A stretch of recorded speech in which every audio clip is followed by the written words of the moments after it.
নমস্কাৰ শ্ৰোতা দৰ্শক বন্ধু বান্ধৱীসকল, মই কন্দৰ্পই মোৰ ইউটিউব চেনেল কন্দৰ পোষ্ট নেচাৰ এণ্ড কালচাৰলৈ আপোনাক স্বাগত জনাইছোঁ। মোৰ আজি বিশেষ অনুষ্ঠান সাক্ষাৎকাৰ। এই সাক্ষাৎকাৰত মই এগৰাকী বিশেষ ব্যক্তিৰ কাষলৈ আহিছোঁ। তেখেত হৈছে অশ্বিনী কুমাৰ নাথ। মই বিশেষ বুলি এইকাৰণে কৈছোঁ, অশ্বিনী কুমাৰ নাথ নামটো শুনিলে আপোনালোকে অনুভৱ কৰিছে তেখেত হৈছে এগৰাকী হিন্দু ধৰ্মাৱলম্বী লোক, কিন্তু তেখেত প্ৰতিপালিত হৈছে এগৰাকী ইছলাম ধৰ্মাৱলম্বী লোকৰ ঘৰত। আৰু তেখেতক যিগৰাকী ব্যক্তিয়ে প্ৰতিপালন কৰি ডাঙৰ দীঘল কৰিছে তেখেত হৈছে আমাৰ সকলোৰে চিনাকি, সকলোৰে সন্মানীয় ডক্টৰ সৈয়দ আব্দুল আজিম। ডক্টৰ সৈয়দ আব্দুল আজিম তেখেত বৰ্তমান আমাৰ কাষত নাই। তেখেত ইতিমধ্যে এই সংসাৰ এৰি স্বৰ্গগামী হৈছে। তেখেতেই অশ্বিনী কুমাৰ নাথক এক বিশেষ অৱস্থাৰ পৰা তুলি তালি আনি ডাঙৰ দীঘল কৰিছে। আমি সেই অশ্বিনী কুমাৰ নাথৰ কাষতে আজি আহিছোঁ। নমস্কাৰ অশ্বিনী কুমাৰ নাথ, মই আপোনাক মোৰ অনুষ্ঠানলৈ স্বাগতম জনাইছোঁ। নমস্কাৰ কন্দৰ্প কুমাৰ দেৱনাথ, ময়ো আপোনাক মোৰ ঘৰলৈ সাক্ষাৎ ল'বৰ কাৰণে অহাৰ কাৰণে ময়ো আপোনাক অশেষ ধন্যবাদ জনাইছোঁ। আমি অশ্বিনী কুমাৰ নাথৰ লগত আমি বহুত কথা পাতিম, তেখেতৰ জীৱনৰ কথা পাতিম, কিন্তু যিহেতু মোৰ সাক্ষাৎকাৰ অনুষ্ঠানৰ এটা নিয়ম আছে, মই যিখিনি অতিথিৰ কাষত যাওঁ মাতি আনো তেখেতৰ মুখেৰে তেখেতসকলৰ পৰিচয় শুনো। এতিয়া আমি অশ্বিনী কুমাৰ নাথৰ মুখেৰে প্ৰথমতে তেখেতৰ পৰিচয়টো আমি জানিম। কওকচোন আপোনাৰ পৰিচয়টো। নমস্কাৰ,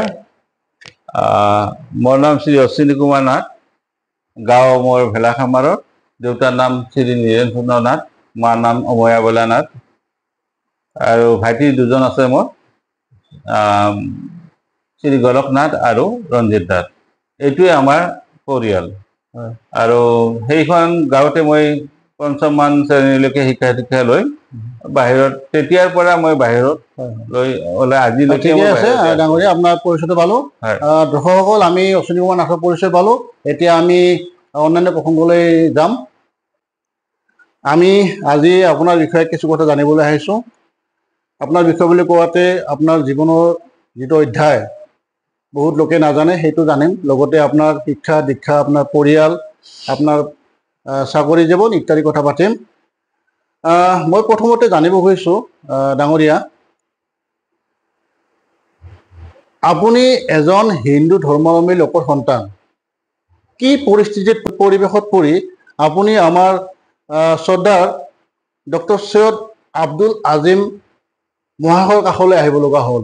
এই কাহিনীটো যদি আপুনি আমাক জনায়, যিখিনি ৰাইজে এতিয়ালৈকে কাহিনীটো জনা নাই তেওঁলোকে নিশ্চয় জানিব ভাল পাব। হয়, মই আচলতে আমাৰ ঘৰখন খুব দুখীয়া ঘৰ আছিল। মা দেউতা আমি যেতিয়া আমাৰ দুজন ভাই ককাই আছিলোঁ আৰু খুব দুখীয়া। মই যেতিয়া স্কুল আমাৰ ভেলাখামাৰ MV স্কুলত পঢ়িছিলোঁ তেতিয়া মোৰ বন্ধু চাৰিজন আছিলে। চাৰিজন বন্ধু ক্ৰমে কন্দৰ্প কুমাৰ দেৱনাথ, হেৰাম্বৰ শৰ্মা আৰু কেৰু আচলতে কেৰু বুলি মাতিছোঁ আমি, মজাফৰ, তাৰ আচল নামটো মজাফৰ। এই চাৰিজনে খুব আমি একেলগে বন্ধু বান্ধৱী হিচাপে তাত মানে শিক্ষাদান কৰিছিলোঁ লগতে একেলগে। কিন্তু আমি চাৰিজনে এনেকুৱা আছিলোঁ যে আমি কোনোবা 1, কোনোবা 2, কোনোবা 3, কোনোবা 4 এনেকুৱা ধৰণৰ আমাৰ শিক্ষা আছিলে। ৰোল নম্বৰটো তেনেকৈ আছিল। কেতিয়াবা যদি কন্দৰ্প 1 হৈছে, কেতিয়াবা কেৰু 2 হৈছে, মই 3 হৈছোঁ, কেতিয়াবা মই যদি 2 হৈছোঁ, তেতিয়া হেৰাম্বৰ 4 হৈছে। এনেকুৱা ধৰণৰ আমাৰ শিক্ষা জীৱনটো ক্লাছ 5লৈকে আমি ভেলাখামাৰ ছোৱালী মজলীয়া স্কুলতে সেইখিনিলৈকে মই পঢ়িলোঁ। তাৰপিছত মোৰ দেউতা শ্ৰী নীৰেণ চন্দ্ৰ নাথ দেৱৰ TB বেমাৰ হ'ল, অৰ্থাৎ যক্ষা বেমাৰ হ'ল। আৰু যক্ষা বেমাৰ হৈ তেখেতে 4 বছৰ ধুবুৰীৰ বিনামূলীয়া চিকিৎসা চিকিৎসা ল'বলগীয়া হোৱাত ঘৰখনৰ অৱস্থা একেবাৰে অচল অৱস্থা হৈ পৰিল। আৰু মোৰ তেতিয়া বয়স আছিল 5ত পঢ়া ল'ৰা এটা, কিমান বয়স হ'ব পাৰে, মই 10 বছৰ বা 11 বছৰ।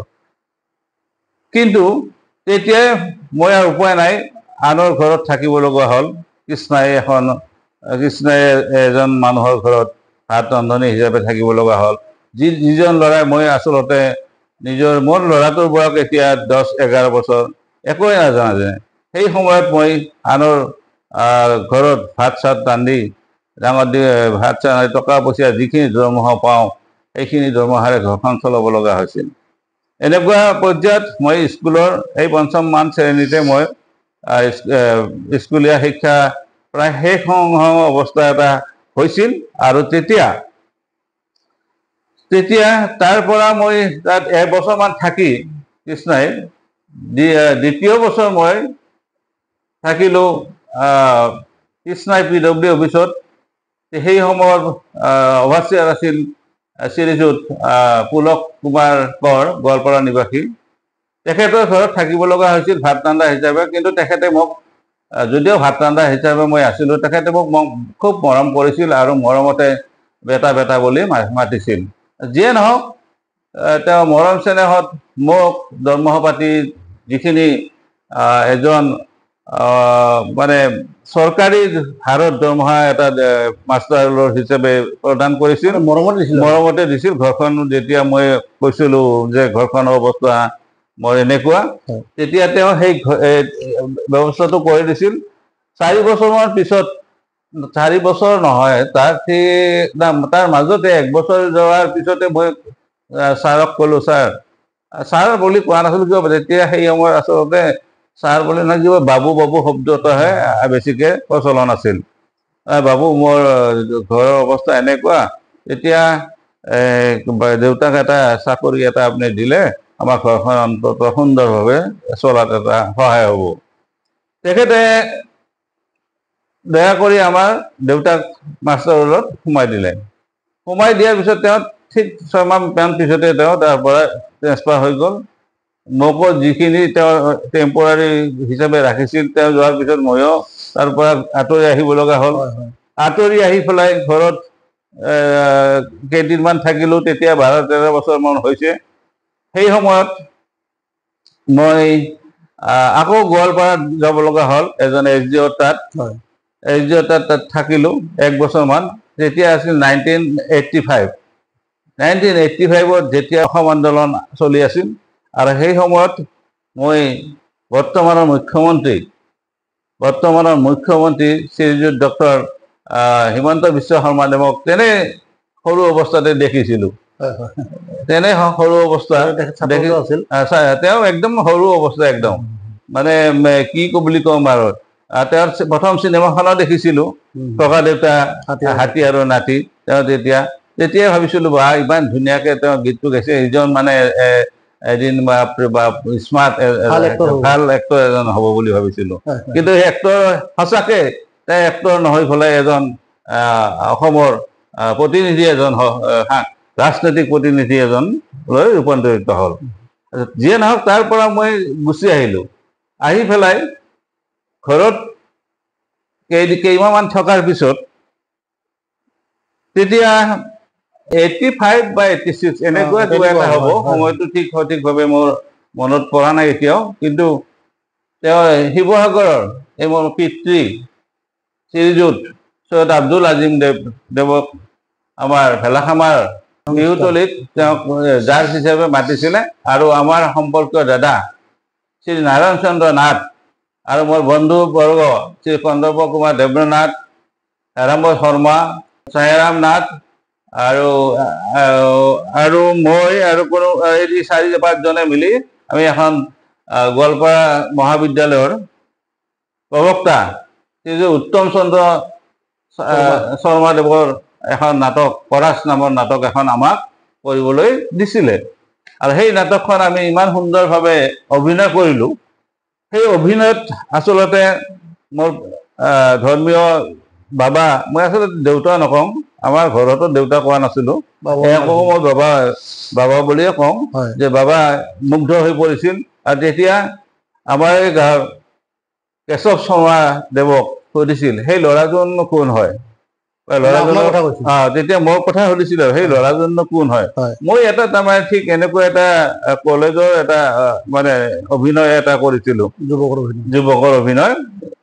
তেতিয়া সুধিছিল, তেতিয়া যে ল'ৰাজন এনেকুৱা কথা, ল'ৰাজনৰ ঘৰৰ অৱস্থা খুব বেয়া, অমুক তমুক, পঢ়িব পৰা নাই, এইকেইজন তেওঁলোকে একেলগৰ বন্ধু, তেওঁলোকৰ লগতে উঠা মেলা কৰি থাকে আৰু।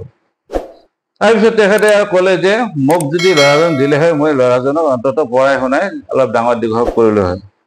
তাৰপিছত তেওঁক কেশৱ দায়ে ক'লে ঠিক আছে আপুনি যদি সেই ইমান এটা ভাল কাম কৰিব বিচাৰিছে তেতিয়াহ'লে মই তেওঁলোকৰ ঘৰত বা এনেকে 2-4জনৰ লগত নাৰায়ণ দাৰ লগতো আলোচনা বিলোচনা কৰি, নাৰায়ণ দা মানে আমাৰ নিজৰে একেবাৰে জেঠাৰ ল'ৰা, তেখেতৰ লগতো আলোচনা বিলোচনা কৰি তেখেতে মোৰ সমস্ত দায়িত্ব তেওঁ মূৰ পাতি ল'লে।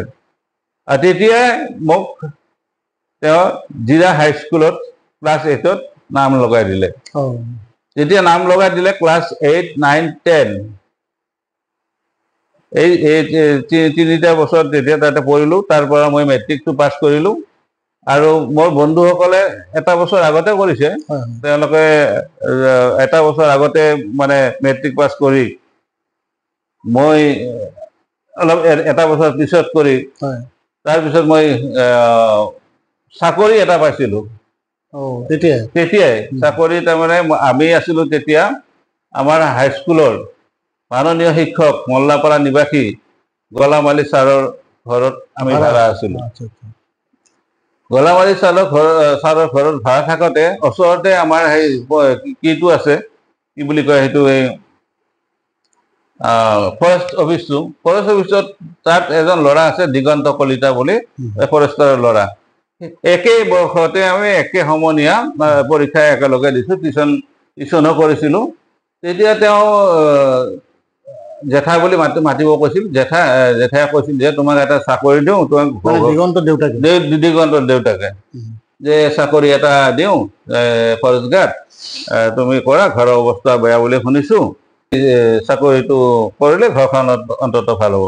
তেতিয়া আৰু মোৰ আৰু ভাৱ এটা হ'ল যে মই এইটো বৰ্তমান অসুবিধাত পৰা নাই, ঘৰখনত ধুনীয়াকৈ কিবা কৰি বিপদ আপদত চলাই আছোঁ, আৰু ইয়াতে মই পঢ়ি আছোঁ। আৰু মানুহে কোৱা শুনিছিলোঁ সৰুতে কি উইদাউট কলেজ নলেজ বুলি এটা কথা ভালকে কৈছিলে। মই ভাবিছিলোঁ যে মই কলেজেও পঢ়ি পাৰোঁ। সেই চাকৰিটো মোৰ এনে গ'ল, নকৰিলোঁ। তাৰপিছত মই হাই ছেকেণ্ডাৰী প্ৰথমবাৰতে পাছ কৰিলোঁ। পাছ কৰি পেলাই হাই ছেকেণ্ডাৰী পাছ কৰি মোক এছামিছত মেজৰ দিলে।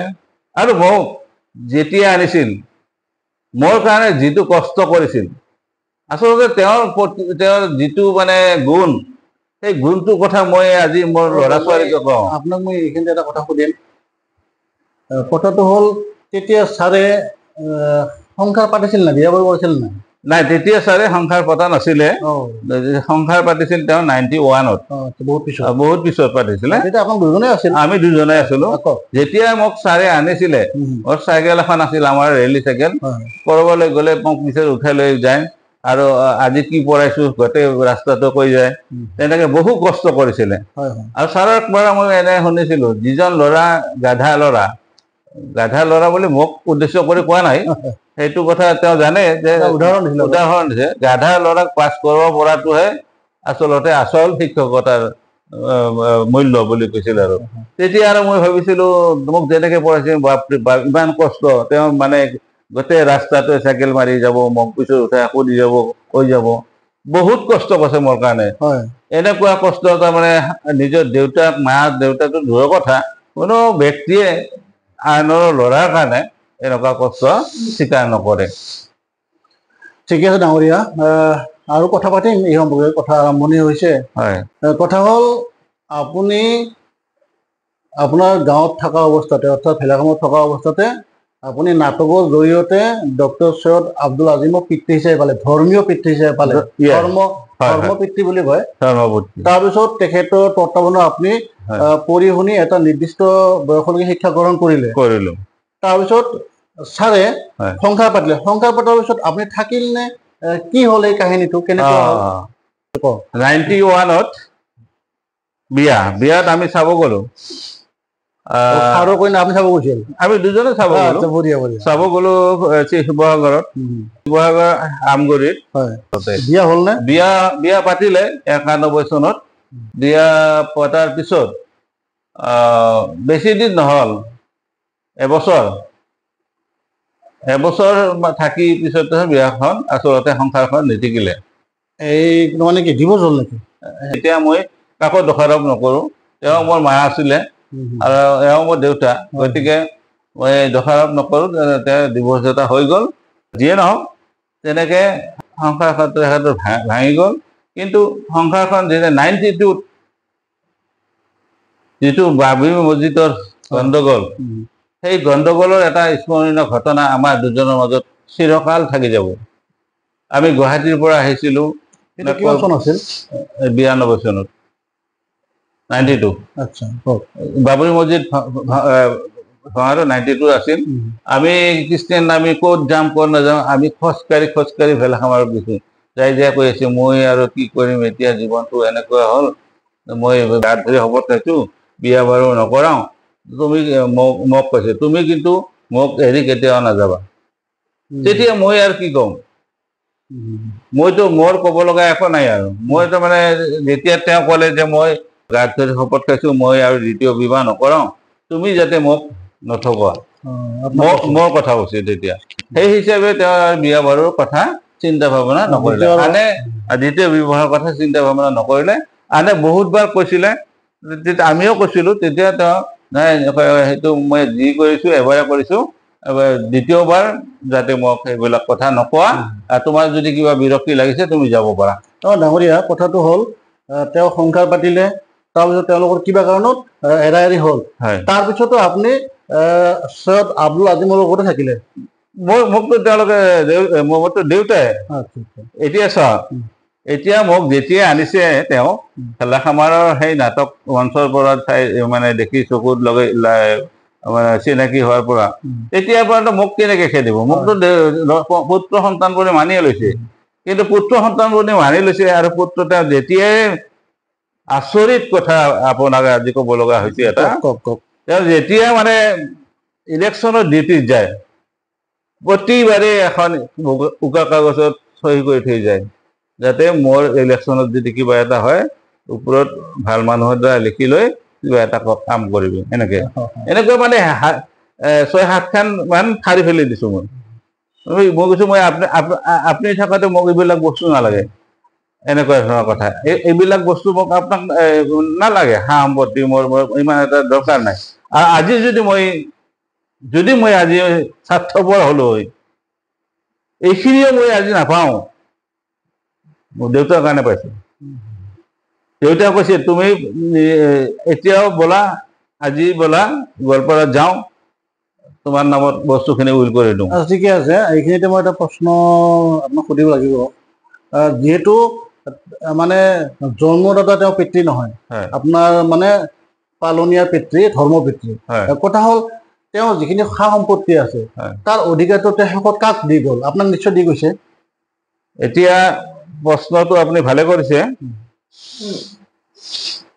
তেওঁ সদায় কৈছিলে মোক এইটো কথা, মোক বাবু বুলি মাতিছিল, বেটা বুলি মাতিছিল, কেতিয়াবা বেটা কেতিয়াবা বাবু।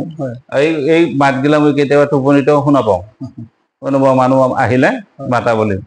যিয়ে নহওক, যেতিয়া মোক কয় বাবু তুমি যে এনেকুৱা কাম কৰি আছা, যে এইটো কাম যদি তুমি ঠিক কৰি নলা, পিছত তুমি কিন্তু মানে পথৰ ভিকাৰী হ'ব লাগিব। পথৰ ভিকাৰী হোৱাৰ বাহিৰেতো আৰু অন্য উপায় নাই। গতিকে তুমি এদিন মোক কোৱা নাই, হঠাতে মানুহবিলাক তেওঁ চব গোটাইছে, 4-5জন গাড়ী ঘোঁৰা চব গোটাইছে, গোটাই সাক্ষী চাকি গোটাই সেনে মোক কৈছে ওলা। ক'ত গোৱালপাৰাত? কিয়? ওলা কৈছোঁ ওলা। এনেকৈ ওলাই বুলি কৈছোঁ, ওলা কৰি লৈ গৈ একদম মোক মাটিৰ যিটো অফিচত একদম কাছাৰী, তাতে গৈ মোক ঘৰ মাটিখিনি লিখি দিছে। আৰু তেওঁৰ এটা কথা আৰু আচৰিত কথা, সেইবিলাক মৃত্যুৰ পিছতে আচলতে খৰচৰি চাইছোঁ মই। কবি নীলমণি ফুকনে যিখন দস্তাবেজ লিখি থৈ গৈছিল, মোক কোনো কিবাহত কি কৰিব নালাগে বুলি, এওঁ এখন সেনেকুৱা দস্তাবেজ লিখি থৈ গৈছে নহয়, মই মৃত্যুৰ পিছত যেতিয়া দেখিলোঁ। কেনেকুৱা আছিল? সেইখন দস্তাবেজত লিখা আছে ধুনীয়াকে, মই ভেলাখামাৰ নিবাসী শ্ৰী অশ্বিনী কুমাৰ নাথক হিন্দু ল'ৰা এটা মই নিজৰ পুত্ৰ হিচাপে মই লৈছোঁ। মই গোটেই ইছলামবাসী ৰাইজক অনুৰোধ কৰোঁ যাতে কোনোৱে তেখেতক কোনো হাৰাশাস্তি নকৰে, ধৰ্মান্তৰ হ'বলৈ হেঁচা প্ৰয়োগ নকৰে। এইবিলাক কথা লিখি তেওঁ এখন মানে 16 পেজ মান লিখি থৈ গৈছে। গতিকে তেনেস্থলত মানে আপুনি মৃত্যুৰ পিছত পালে আছে এতিয়া আপোনাৰ এতিয়া আছে, ধুনীয়াকে আছে। আচ্ছা আচ্ছা আৰু তেওঁ কি বুলি কয় নটাৰী কৰি হৈ নটাৰী মোক ইমানখিনি কৰাৰ আগতে তেওঁ নটাৰী কৰি থৈ গৈছে মই নাজানাতে। তেওঁ নিজে লিখি থৈ দিছে যে মই সৈয়দ আব্দুল নাজিমে স্বইচ্ছাই মোৰ পুত্ৰ অশ্বিনী কুমাৰ নাথ আৰু বোৱাৰী সন্ধ্যা নাথৰ মোৰ সা সম্পত্তিৰ মানে স্বত্বাধিকাৰী কৰি থৈ গলো।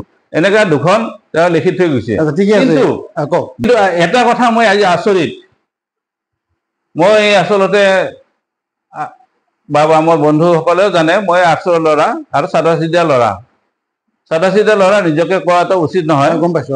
তথাপিও মানে ক্ৰিটিকেল স্বভাৱৰ নহওঁ বুলি মই দাবী কৰিব পাৰোঁ। ভগৱানৰ প্ৰতি মোৰ অগাধ বিশ্বাস এটা আছে। আচ্ছা, যিয়ে নহওক তেওঁ মই এটা কথা বুজি নাপাওঁ, চৰকাৰৰ কিছুমান চিষ্টেম চৰকাৰে চিষ্টেম কিছুমান মোৰ অসুবিধা লাগে, বুজাত অসুবিধা লাগে। কেনেকুৱা ধৰণৰ অসুবিধা লাগে, তেওঁ নটাৰী যোগে দুখন কাগজত নিজৰ স্বাক্ষৰ কৰি লিখি থৈ যোৱাৰ পিছতো তেওঁৰ যেতিয়া আৰু এটা কথা, মই যদি তেওঁ ল'ৰা নহয়, মই চৰকাৰী ভাৱত কথা কৈছো, মই যদি তেওঁৰ ল'ৰা নহয়, মই কেনেকে তেওঁৰ মৃত্যুত মেডিকেলত লৈ মই নিজৰ ল'ৰা বুলি তাতে পৰিচয় দি লিখি চিকিৎসা কৰিলো। তাৰ পৰা আনি মই কবৰস্থানত এপ্লাই কৰিলো পুত্ৰ অশ্বিনী কুমাৰ নাথ বুলি, স্বীকাৰ কৰিলে ৰাইজে। তাৰপিছত পঞ্চায়তত গলো, পঞ্চায়ততো চৰকাৰৰে এটা অংগ, তাৰ পৰা এখন চাৰ্টিফিকেট দিলে। তাৰপিছত গৈ মই হস্পিটেলত এপ্লাই কৰিলো অশ্বিনী কুমাৰ নাথ পুত্ৰ বুলি। গোটেইখিনি বস্তু সেইবিলাক বস্তু গোটেইখিনি মানি ললে। কিন্তু মই যেতিয়া তেওঁৰ মৃত্যুৰ পিছত মই এইটো ক্ষোভ আছে মোৰ, কিয় তেওঁৰ মৃত্যুৰ পিছত মই যেতিয়া মোক বেইমানী পইচা নালাগে, বেইমানী পইচা নালাগে। তেওঁ মোক সদায় কৈছে। আৰু এটা কথা কওঁ, আপুনি নিশ্চয় জানে আমাৰ মা ইমান এটা ধুনীয়া নহয়, কলিমলি আছিলে, কিন্তু মাৰ যিটো সততা, আমাৰ নাৰায়ণ দা বুলি কৈছিলো, নাৰায়ণ দা হাতত আম সৰি সৰি পৰে, এটা আম খাবলৈ দিয়া নাছিল। ঠিক একেজন আদৰ্শৰে ব্যক্তি মই পাইছিলো এখেতক, বাবাক। ইহঁতৰ আম ইমান ডাঙৰ ডাঙৰ আম সৰি সৰি পৰে, কিন্তু আম এটা খাবলৈ নিদিয়ে, চিধা আমটো দলিয়াই দিবলৈ কয়, সিহঁতৰ ফালে দলিয়াই দিবলৈ কয়। গতিকে তেনেকুৱা মই আদৰ্শতে মই আচলতে ডাঙৰ দীঘল হৈছো। কিন্তু এওঁলোকে এতিয়া যেতিয়া মই ষ্টেট বেংকত গলো, য'ত একাউণ্ট আছে, মৃতকৰ চাৰ্টিফিকেটখন লৈ বোলো একাউণ্টটো বন্ধ কৰি দিয়ক। তেখেতে কি কয়, এনেকে দিলেতে নহ'ব। বোলো মই নমিনী হয়, বেংকৰ একাউণ্টৰ নমিনী হয়, পাৱাৰ অফ এটৰ্নি হয়, আপুনি ক'লেতো নহ'ব। বোলো এতিয়া কি ক'ব লাগিব, আপোনালোকে চাওক, আপোনালোকে চেক কৰি চাওক যে তাতে অশ্বিনী কুমাৰ নাথৰ নামটো আছে না নাই, power of attorney Ashwini Kumar Nath আছে না নাই। সমস্যা মানে মোৰ যথেষ্ট সমস্যা হৈছে। মোৰ বিশেষ সমস্যা মানে হৈছে এতিয়া মই পাপৰ পইচা কিজানিবা মোৰ কেতিয়াবা মানে অভাৱত মানুহৰ স্বভাৱ নষ্ট হয় বুলি যে কয়, সেই কথাটো হৈ যাব পাৰে কেতিয়াবা। কিয় হৈ যাব পাৰে, কাৰণ মই যিখন স্কুলত সোমাইছো, যিখন হায়াৰ ছেকেণ্ডেৰীত সোমাইছো, সেইখন হায়াৰ ছেকেণ্ডেৰী এতিয়ালৈকে আজি 20 বছৰ পৰিছে, আজিলৈকে কিন্তু সেই স্কুলখন প্ৰভিঞ্চিয়েলাইজ হোৱা নাই। গতিকে মোৰ ল'ৰা ছোৱালী আছে, মই ল'ৰা ছোৱালীক স্কুল পঢ়াব লাগিব। কেতিয়াবা মই এই তাৰে 2000 আৰু ঘৰৰ ভাড়া 7000, 9,500 দি মই ঘৰখন কেনেকৈ চলাওঁ। যিজন ল'ৰা, মোৰ কথা কৈছো, মই যেতিয়া লাখ টকাৰে তেওঁ যেতিয়া আনিছিল, তেওঁ গোটেই সা সম্পত্তিৰ বজাৰটো মোৰ হাতত দিছিল, টকা পইচা ওলাব মোৰ হাতত দিছিল, লাখ টকা দৰমহা পাইছিল। তাৰপিছত পেঞ্চন পোৱাৰ পিছত 70,000 টকা দৰমহা পাইছিল। এতিয়া পাওঁ মই 7,000 টকা। এই 7,000 টকাৰে মই ঘৰখন কেনেকৈ চলাম। গতিকে মোৰ স্বভাৱ কেতিয়াবা নষ্ট হৈ যাব পাৰে, কাৰণ অভাৱত মানুহৰ স্বভাৱ নষ্ট হয়, কথাষাৰ সত্যত পৰিণত হ'ব পাৰে। কিন্তু মই কেনেকে মই নিজে সামলিব পাৰিম, কিন্তু মই ল'ৰা ছোৱালীক সামলিব মই নোৱাৰিম। গতিকে তেওঁলোকে সেইটো কাম কিন্তু ভুল কৰিছে, কাৰণ মই তাত লিখাই আছে অশ্বিনী কুমাৰ নাথ। কিন্তু এটা কথা আৰু ক'ব খোজো, এইবিলাক চৰকাৰী কথা আপোনালোকে দাঙি ধৰিব যে আপুনি যিমানে আন ধৰ্মাৱলম্বী লোক নহওক কিয় নমিনী আপোনাক দিব পাৰে।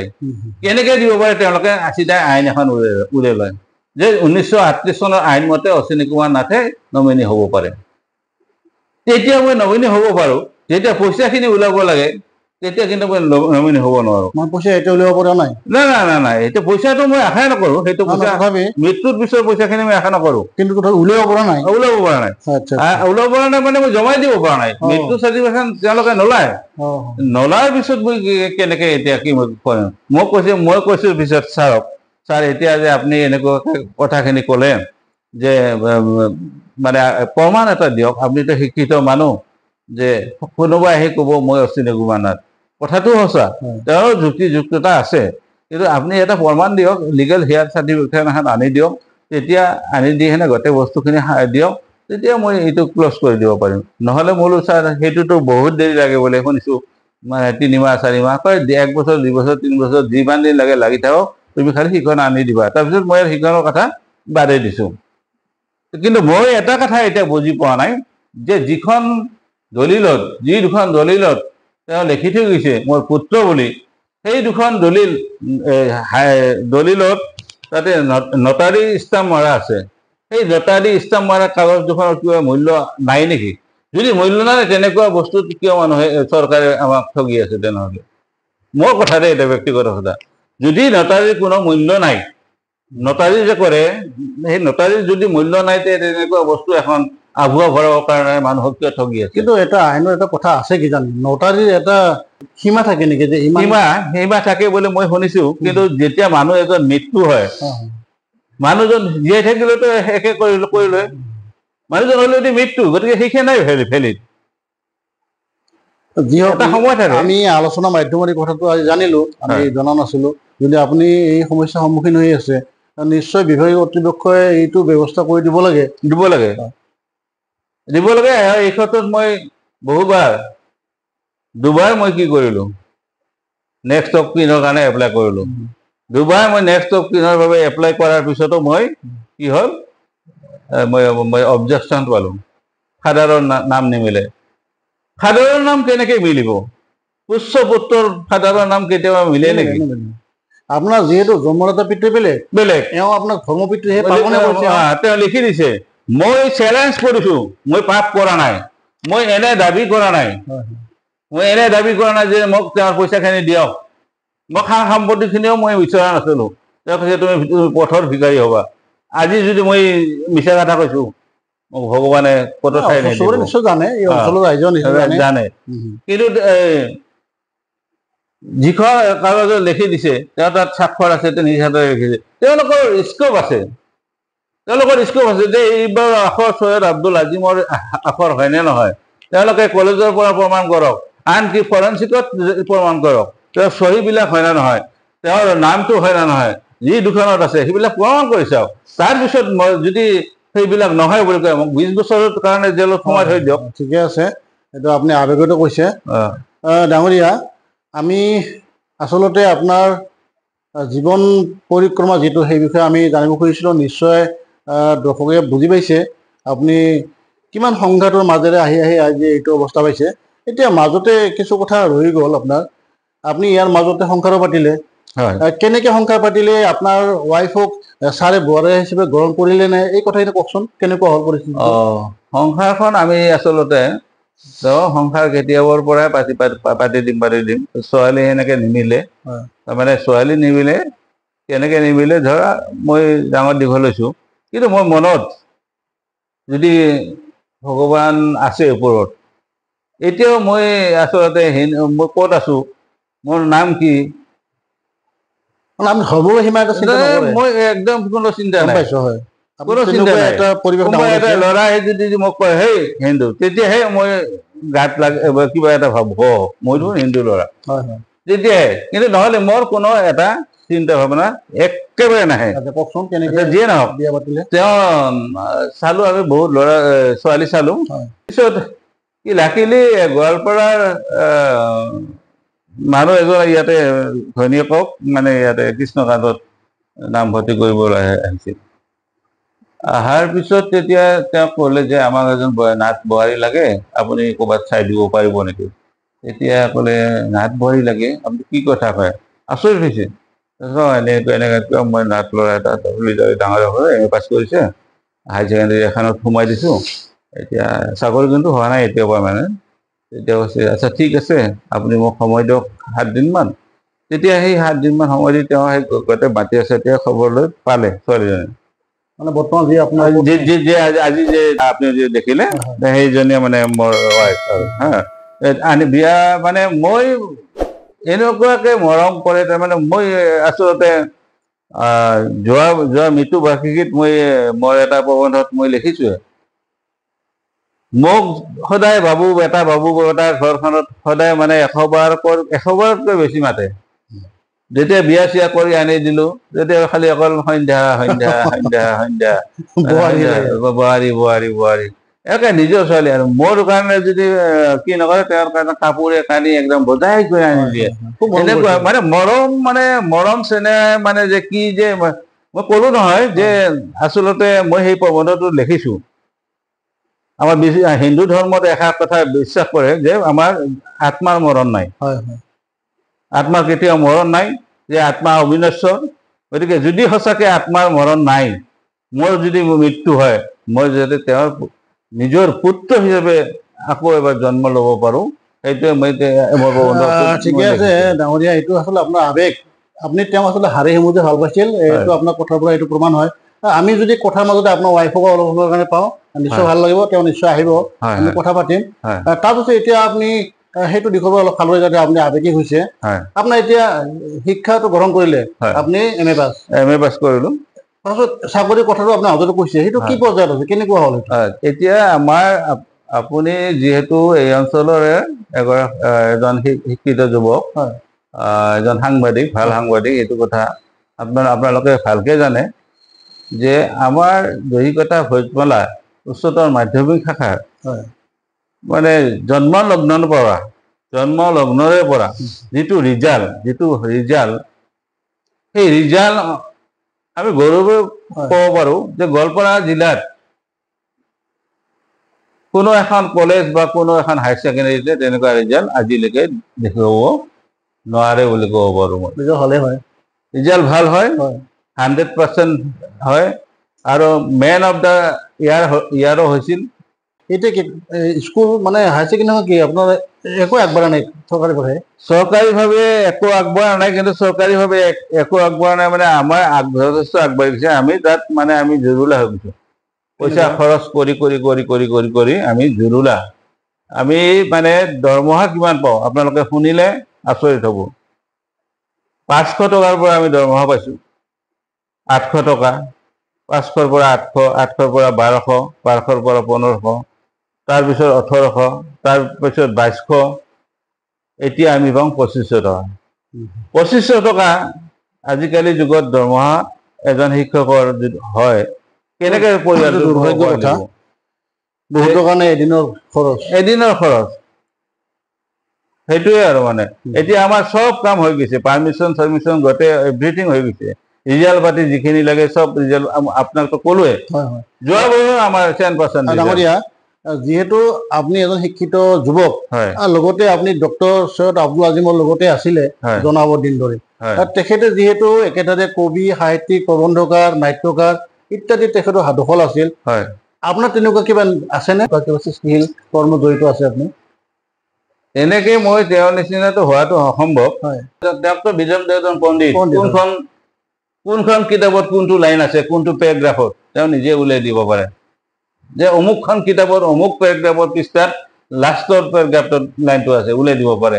আচৰিত কথা, স্মৃতিশক্তি ভাল আছিল। বিৰাট একদম মানে ভাল আছিল। এনে আপুনি লিখা মেলা কৰে নাই, সেইটো জানিব খুজিছিলো। কি ক'লে? মই লিখা মেলা মানে তেনেকে কেতিয়াবা কেতিয়াবা মন গ'লে দুটা এটা কবিতা বা আৰু মই সেই শিৱ মন্দিৰৰ আজিৰ পৰা স্মৃতি গ্ৰন্থ সোণালী জয়ন্তীত নেকি মই স্মৃতি গ্ৰন্থখনত এটা শিৱৰ মানে অলপ চৰ্চা আছে। চৰ্চা অলপ আছে, নকৰা নহয়। কিন্তু মই 22 চনৰ পৰা মই এতিয়া মই একেবাৰে অৱস হৈ পৰিছে। আচ্ছা ঠিকে আছে, ছাৰৰ যিহেতু কথাই চলি আছে, ছাৰে যিখিনি ৰচনা কৰিছিলে হয়। সেইখিনি চব প্ৰকাশ হৈছে নে? সেইটো মই আচলতে প্ৰকাশ কৰাৰ পথত আছিলে, কিন্তু আমি অলৰেডি সেইখিনি নগাঁও এটা গোষ্ঠীক আমি দিছিলোঁ। এই গোষ্ঠীটোৱে নগাঁৱৰ গোষ্ঠীটোৱে কি কৰিলে, আমাক প্ৰুফ চাব দিলে। তাৰপিছতে তাৰ অঘটনটো ঘটিল, হয় ইহকালৰ পৰা গুচি গ'ল। হয় এতিয়া মই ভাবিছো যে 12খন নৃত্য নাটিকা আছে, 8খন 9খন নাটক আছে। নাটক কেইখনো খুব হিট হৈছিল। হয় কাৰবালা নাটকখন 200-300 হৈছিল অলকানন্দ থিয়েটাৰত। নাটক এইবিলাকতো চব ময়ে কপি কৰোঁ। আৰু তেওঁ যিটো ডক্টৰেট ডিগ্ৰী লৈছিলে, সেই ডক্টৰেট ডিগ্ৰী যিখন থেচিছ, ইমান ডাঙৰ এখন থেচিছ, চববিলাক ময়ে মানে চব লিখা মেলা, ডিটিপি কৰা ইত্যাদি ইত্যাদি কৰোঁ। মই লিখিছোঁ এনে 2-4টা কবিতা আৰু সেনেকে প্ৰবন্ধ পাতি, কিন্তু মোৰ তেনেকুৱা ভাৱে নিশ্চয় নাই। হয় ডাঙৰীয়া, আমি আপোনাৰ মুখৰ পৰা আপোনাৰ আৰু আমাৰ ছাৰৰ যিটো সম্পৰ্ক সেইটো আমি জানিলোঁ, আৰু বহুত কথা পাতিবলগীয়া আছে।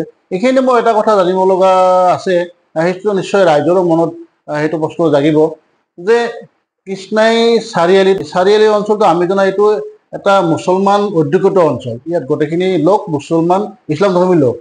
তাত আপুনি অকলে এটা পৰিয়াল হিন্দু ধৰ্মৰ লোক, ইয়াত থাকি আপোনাৰ বিশেষ কেতিয়াবা কিবা অসুবিধা হয় নেকি? আপুনি এইটো ভাল প্ৰশ্ন কৰিছে। মোৰ ইয়াত থকা আজি প্ৰায় 35-38 বছৰে হ'ল। এই 38 বছৰ, এই 38 বছৰ মই ক'ত আছো মই নিজে নাজানো। মানে কোনো অসুবিধা কেতিয়াও কোনো অসুবিধাই নাই, কোনো অসুবিধাই মোৰ নাই। মই অলপতে এটা এক্সিডেণ্ট হলো, বেছি দিনৰ কথা নহয়, আজি 2 মাহ মানৰ কথা। আমাৰ কলৰ পাৰত পিছল খাই পৰি গৈ মূৰটো ফাটিল, মই একদম মৰা বুলি একদম হুলস্থুল। মোৰ ৱাইফে চিঞৰি চিঞৰি কান্দি আছে, মোৰ ল'ৰা ছোৱালী কান্দি আছে, ওচৰ চুবুৰীয়া মানুহ, গেটখন বন্ধ আছে, ৱাল চোৱাল পাৰ হৈ 50-60জন মানুহ আহি মোক দাঙি লৈ পানী লৈ, মাইকী মানুহ এজন এতিয়া পেহী বুলি মাতো, তেওঁ একদম কলাত তুলি লৈ সেনে মাথাটো পানী দি দি কেনেকে মোক কি কৰিছে, তাৰপিছত দাঙি গোটেই দাঙি আহিছে। আমাৰ এই জনাব থাকে ওচৰত, ৰেজ্জাকৰ দেউতাক, তেওঁ আহিল, তেওঁৰ বৌ আহিল, আহি পেলাই কেনেকে মানে দোৱা চোৱা আদি পৰি পিছত হাত কথাটো আচলতে কি, আপুনি নকলেও আমি জানিম, আমি এই অঞ্চলৰ বাসিন্দা। আচলতে কৃষ্ণাই এটা গৌৰৱে আছে। কৃষ্ণাই ইয়াতে যিটো আমাৰ বিভিন্ন জাতি ধৰ্মৰ মাজত এটা সম্প্ৰীতি আছে, সেইটো নিশ্চয় উল্লেখযোগ্য। মই মাত্ৰ আমাৰ যিখিনি ৰাইজে আপোনাক নাজানে ব্যক্তিগতভাৱে, তেখেতসকলক জনাবৰ কাৰণে প্ৰশ্ন কৰিছিলোঁ। মোৰ ভাল লাগে, আমাৰ কৃষ্ণাৰ যিটো সম্প্ৰীতি আছে সেইটো নিশ্চয় আজীৱন বৰ্তি থাকিব। আৰু আপুনি তাৰ এটা জ্বলন্ত উদাহৰণ, আপুনি এখন মুছলমান অধ্যুষিত অঞ্চলত আপুনি একেবাৰে বিনা চিন্তাই নিৰাপত্তাভাৱে যে আপুনি ইয়াত বাস কৰি আছে, সেইটোৱে তাৰ জ্বলন্ত উদাহৰণ। আমি আশা ৰাখিছোঁ আপোনাৰ বাকী চোৱা জীৱনত নিশ্চয় ভালদৰে পাৰ হ'ব, মিলাপ্ৰীতিৰে পাৰ হ'ব। আমি এতিয়া অন্য প্ৰসংগলৈ যাম। কথা হ'ল, আপুনি যদি অনুমতি দিয়ে এবাৰ এটা কথা নিশ্চয় নিশ্চয় নিশ্চয় কওক। তাৰমানে মই ইয়াতে যে আছো, মোক তেওঁলোকে এতিয়া মই কেনেকে চলিম, আফটাৰ ডেথ মানে ফাদাৰৰ, এতিয়া মই কেনেকে চলিম, দিহা পৰামৰ্শ দিয়ে। ৰুম কেইটা কিবা কৰি কষ্ট মষ্ট কৰি উলিয়াই লৈ ঘৰ ভাড়া দি কিবা কৰি চলা, ল'ৰা দুটাক কি খুৱাবি, ল'ৰা দুটাক কেনেকে পঢ়াবি, এই পৰ্যন্ত দিহা পৰামৰ্শ দিয়ে। মানে একদম মই কলো নহয়, মোৰ কাৰণে এই অঞ্চলৰ মানুহ, আৰু মোকতো ভাল পায়, মোকতো সকলোৱে ইয়াত মামা বুলিয়ে মাতে, আৰু মোৰ ৱাইফক মামী বুলি মাতে। আৰু মামীও কিন্তু বহুত পপুলাৰ এই খণ্ডৰ কাৰণে, সকলোৱে ভাল পায়, একদম সকলোৱে ভাল পায়। মামী বুলি ক'লে হুলস্থুল। বিয়া যদি কাৰোবাৰ কইনা চাব যাব লগা হয়, মামী যাবই লাগব। আপোনাৰ সন্তান দুটা? মোৰ সন্তান দুটা, এটা ল'ৰা এটা ছোৱালী। ল'ৰাটোৰ বয়স 10 বছৰ পাৰ হৈ গৈছে আৰু ছোৱালীজনীৰ বয়স 6.5 বছৰ। আচ্ছা, ঠিকে আছে। এই দুটাই মোৰ সন্তান। এই দুটা সন্তানকে মানুহ কৰিব যাতে পাৰোঁ তাৰ কাৰণে আপোনালোকে আশীৰ্বাদ কৰিব। নিশ্চয় নিশ্চয়। অঁ দৰ্শকসকল, আমাৰ সৌভাগ্য যে ইতিমধ্যে আমাৰ আজি যি অতিথি অশ্বিনী কুমাৰ নাথ, তেখেত সহধৰ্মিনী কন্যা নাথ ইতিমধ্যে আমাৰ লগত চামিল হৈছে, আমাৰ কাষত আহিছে। আপোনাক আমি অনুষ্ঠানত স্বাগতম জনাইছোঁ। কথা হ'ল, আমি আপোনাৰ পৰা বিশেষ একো জানিব নোখোজিম, মাত্ৰ আপোনালোকৰ যি ধৰ্মীয় পিতৃ ডক্টৰ সৈয়দ আব্দুল আজিম, তেখেতৰ বিষয়ে আমি জানিম। অশ্বিনী কুমাৰ নাথে কোৱা মতে আপোনাৰ স্বামীয়ে কোৱা মতে আপোনাক খুব মৰম কৰিছিল। তেখেতৰ বিষয়ে আপুনি যিখিনি জানিছে অলপমান কওকচোন, চমুকৈ আমাৰ ৰাইজে ভাল পাব। কেনেকুৱা সম্পৰ্ক আছে তেওঁৰ লগত আপোনাৰ? তেখেত মোৰ দেউতা হিচাপে মোক বহুত মৰম কৰিছিল, স্বামীকো মৰম কৰিছিল আৰু মোৰ ল'ৰা ছোৱালী দুটাকো বহুত মৰম কৰিছিল। মোৰ নিজৰ মা দেউতাতকৈ মোক দেউতাই বেছি মৰম কৰিছিল। মানে দেউতা নোহোৱাৰ পিছত মই দেউতাক বহুত, মানে এতিয়াও দেউতাৰ কথা ভাবিলে মোৰ বহুত দুখ লাগে। মই দুখিত, আপোনাৰ দুখ দিলোঁ, কিন্তু কথা হ'ল আমি অনুষ্ঠানৰ খাতিৰত আপোনাৰ পৰা আমি জানিব খুজিছিলোঁ। আপোনাৰ চকু মানে প্ৰমাণ কৰিছে ডক্টৰ সৈয়দ আব্দুল আজিমৰ লগত আপোনালোকৰ আন্তৰিক কেনেকুৱা সম্পৰ্ক আছিল। আমি নিশ্চয় আশা কৰিম, আমি যিহেতু ধৰ্মবিশ্বাসী লোক, তেখেত নিশ্চয় সৰুৰ পৰা আপোনালোকক আশীৰ্বাদ কৰি থাকিব। ধন্যবাদ অশ্বিনী কুমাৰ নাথ ডাঙৰীয়া আৰু সন্ধ্যা নাথ ডাঙৰীয়ানী, আপোনালোকক ধন্যবাদ জ্ঞাপন কৰিছোঁ। আজি আপোনালোকৰ লগত বহুতখিনি অন্তৰংগ কথা পাতিলোঁ, আপোনাক ধন্যবাদ জনাইছোঁ। আৰু এইখিনিতে শ্ৰোতা দৰ্শক বন্ধু বান্ধৱীসকলৰ অনুৰোধ, যিখিনি দৰ্শকে যিখিনি বন্ধুৱে এতিয়াও মোৰ চেনেলটো ছাবস্ক্ৰাইব কৰা নাই, তেওঁলোকে ছাবস্ক্ৰাইব কৰক, লাইক কমেণ্ট কৰক, আৰু যিমানে পাৰে মোৰ চেনেলটো আপোনালোকে আগবাঢ়ি যোৱাৰ কাৰণে সহায় কৰক। ধন্যবাদ। ধন্যবাদ কন্দৰ্প কুমাৰ দেৱনাথ। ৰাইজক ধন্যবাদ জনাইছোঁ, যাতে ৰাইজে কন্দৰ্প কুমাৰ দেৱনাথৰ ইউটিউব চেনেলটো ছাবস্ক্ৰাইব কৰে, তাকে অনুৰোধ জনাইছোঁ।